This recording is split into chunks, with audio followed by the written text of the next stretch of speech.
Music plays such a big role in the black mentality, just how we move in life. Music has a big influence. So you have a generation above me, the baby boomers, who are a much more passive group of people. You know, I came up with hip hop and they didn't, so it's a big difference, even though the age difference isn't much. The cultural difference is miles apart. When I came up and I went to school, because I actually went to a music school, a recording engineering school, the people that did rock did not want to intermingle with the people that did hip hop. And that even came down to the teachers where, you know, we would do a class project and the teachers would be like, oh, that snare is too loud. Or, you know, that 808 is too heavy. Or why is why is the bass line distorted?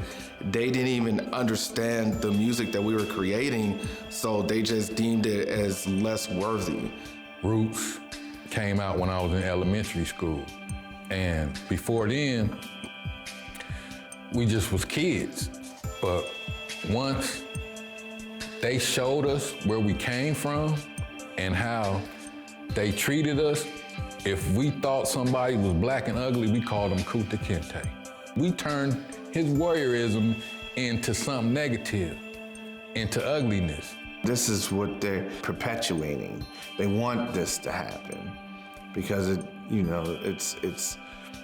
they seen how much money was in the depths of like Biggie Smalls and Tupac and them, you know what I'm saying? Because they get to own their masters. That money, those poor young kids that are getting killed today, their families aren't gonna see that money. You know, we're being trained to wipe ourselves out pretty much for the dollar, for entertainment on these social platforms. You know, all the stories that media have shown us show up today and how we are valued. The beautiful are valued, the strong, the able. You know, we create a bubble that we live in, and a lot of times you don't look for information that you don't need right now. Film means a lot to me. My identical twin brother, he and I kind of grew up in film.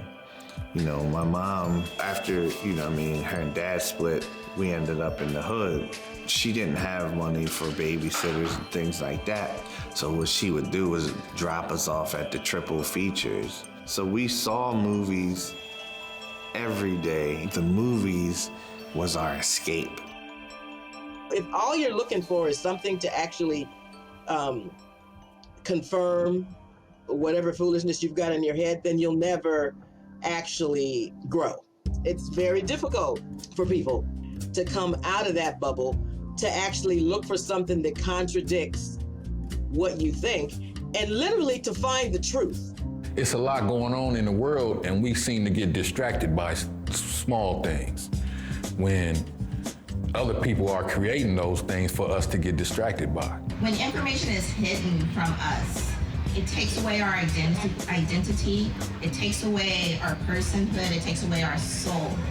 The disparity of information getting to African Americans and to our parents, and we need to close that gap, and we need to increase the access to information. I have my mother's recipe book. So she has handwritten notes through it that came from my grandmother. So my grandmother passed down recipes to my mother, who passed down recipes to me. When you have whole groups of people that are not allowed or were not allowed or do not know, okay, then what are they passing down? Well, they're passing down what they have, whatever they know, whatever they figure out. It may or may not be the right way. We've had things like, Bruce's Beach, and we had things like Tulsa, Oklahoma, with Black Wall Street, where black people did build these things and the government took it away, it was bombed, things were set on fire. Those that are in the information gap need to actively try and get out. And that's a good thing about social media right now, is it is very hard for any of those things to happen again. People will be out there protesting. We're not doing eminent domain and just taking property and stuff like that just because it's a bunch of black people that live here or it's a bunch of brown people that live here. Like now we're out there, we're actively protesting and we're actively getting things done.